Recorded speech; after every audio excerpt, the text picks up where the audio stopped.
Alright, what is up, everybody? It is March 25th, Monday.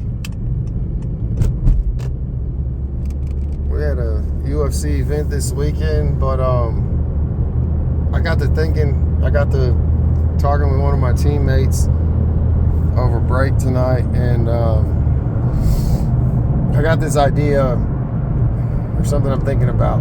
We're gonna run with it. Alright, so Conor McGregor. First off, Roadhouse came out last week. If you have Amazon Prime, the remake of Roadhouse, that 80s cult flick,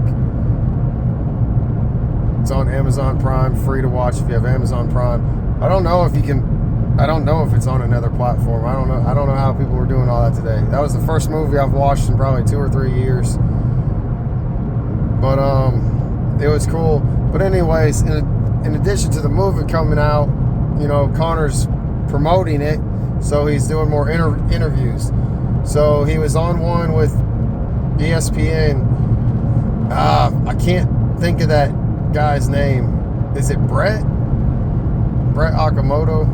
Is that the ESPN MMA guy? Anyways, he did one with them, and he did one with Ariel. And his one with Ariel seemed he seemed like he seemed a little hyper, like he was on coke. But I'm not saying that doing coke is okay or being hyper is okay. I'm not. But as a viewer, I did not look at him and have concern. I was like, man, he's got a lot of energy.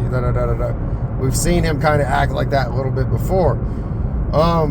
This has been something I've been watching since Conor has gotten back in the testing pool. If any of y'all were looking at Conor like when he was doing the Ultimate Fighter, and about 6 months prior to that, his face completely changed. Could have been testosterone, could have been steroids. Dang it, what was the other thing? I just went blank because I was looking at traffic. Oh, also could have been his face swelling up because he's snorting so much cocaine. Could have been any of the three. I don't know which. But in the other interview, I believe it was the interview with ESPN, like, there's got to be concern at that point. It's not just something's not right. There's concern. The way he was slurring his speech, he kept shrugging his shoulders. He basically had a tic going on, like where he kept kind of having to repeat the same task. It is possible, like we've seen something like that from Chuck Liddell back in the day, except he didn't have the tic. Chuck did an interview with Good Morning America the night after he had won the belt. So he had literally been in Vegas all night drinking and partying, because this is way back in the day when everyone drank that fought. And then he basically is drunk and falling asleep in his interview with Good Morning America. But in this interview with Brett Okamoto, I'm pretty sure it's who he interviewed with. Man, he's not right. The tic, the slurring speech, it's just kind of rambling on and on.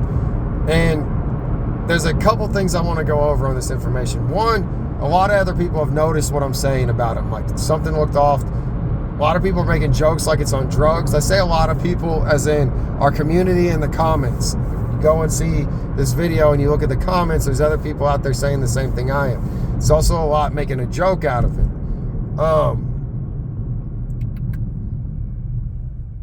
Man, my brain just it keeps wanting to bounce all over today. Where I want to go with part of this is, in addition to looking unstable, he also didn't really give a date.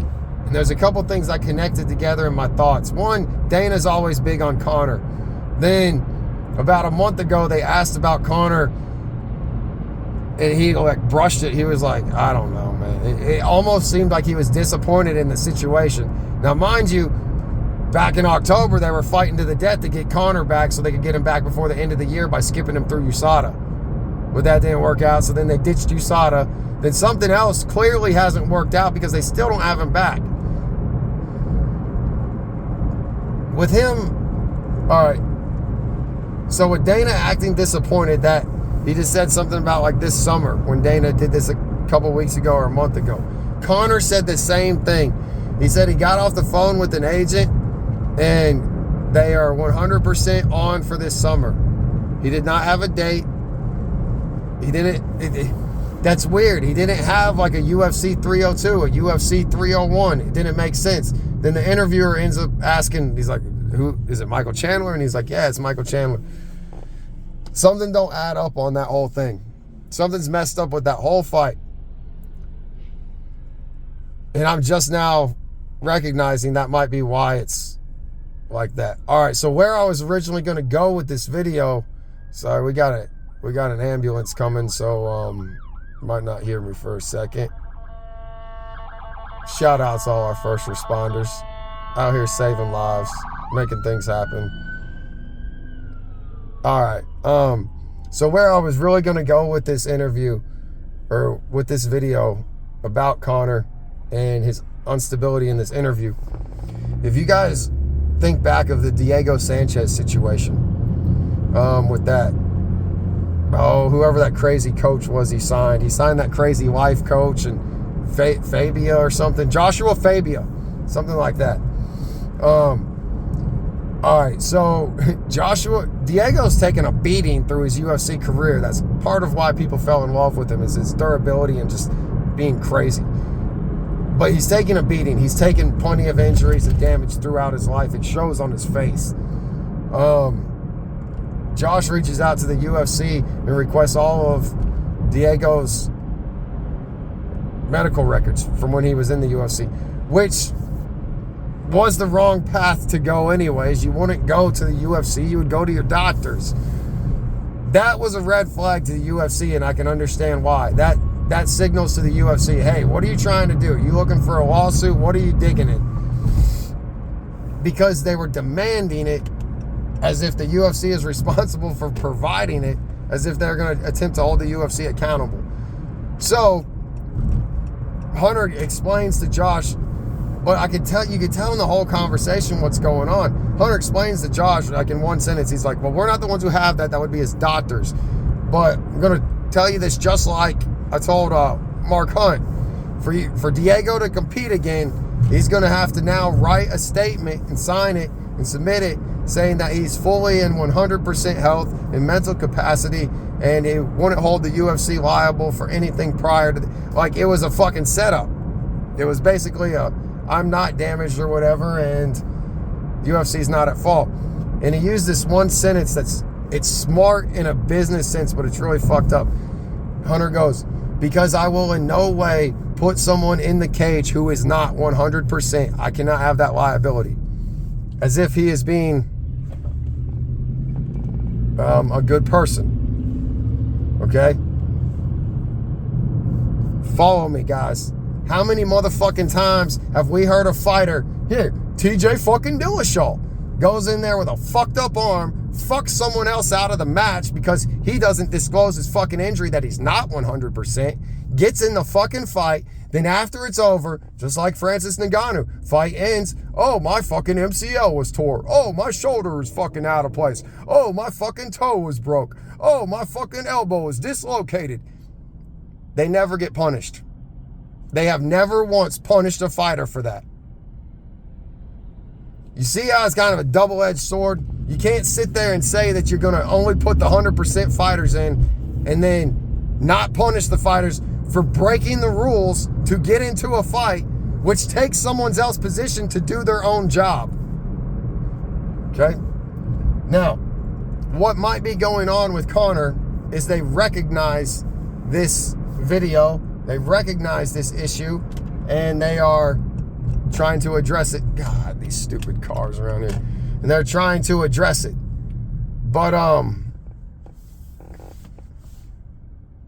by trying to address it, that would explain why they don't have a date for his fight. And they also wouldn't be out there saying, hey, we're not booking him in a fight because he's got something going on. Like, you wouldn't want to paint your employee out, your fighter out, like something's wrong. That all makes sense.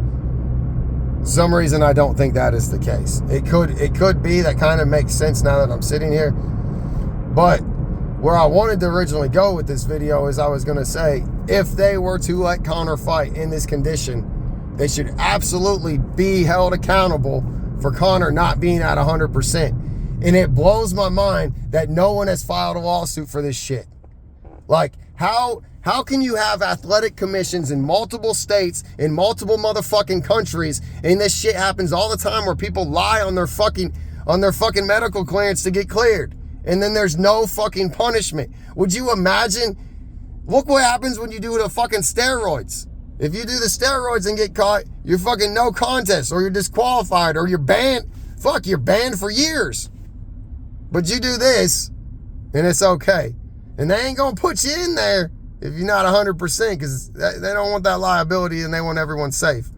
But if you lie about it, they don't give a fuck. I don't know. I guess I'm, oh man, thinking about this is making me cranky. About to pop off on 20 other things. I don't know. I guess I just needed to get that out there. So in summary, right now, Conor has come out and said he is fighting this summer, did not give a date, did not give a location, did not give a weight class, did not give a UFC event, only agreed that it was Michael Chandler. Michael Chandler came out and agreed to the same thing. I don't think the fight's been booked.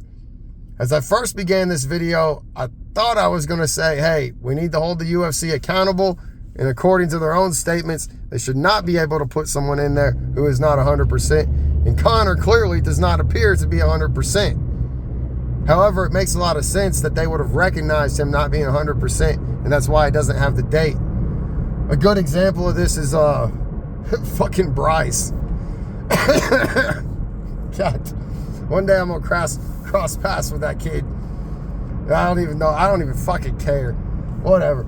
So Bryce is gonna have a fight, and they get to the week before, and they do UFC embedded. And Bryce is getting in a hot tub, or he's doing an ice bath, and his fucking shoulder is purple. I mean, it is the whole fucking thing. It is clearly fucked up. He's clearly hurt something. If it wasn't a bruise, it was the iodine from like an MRI. And he didn't tell the UFC. So they, as soon as they see him bedded, they're like, hey, what the fuck are you doing? And they pulled him from the fight. So that could be what's going on with Conor. Like, Conor might have been talking to him all fucked up, and they're like, yeah, we'll fight you this summer, but he's just not sober, or something's fucked up. And they're just saying, yeah, just so he doesn't freak out. But that's going to be my video today. 13 minutes. It's the War Lab. Big time players make big time plays. We do some big things every round, baby. Y'all have a good one.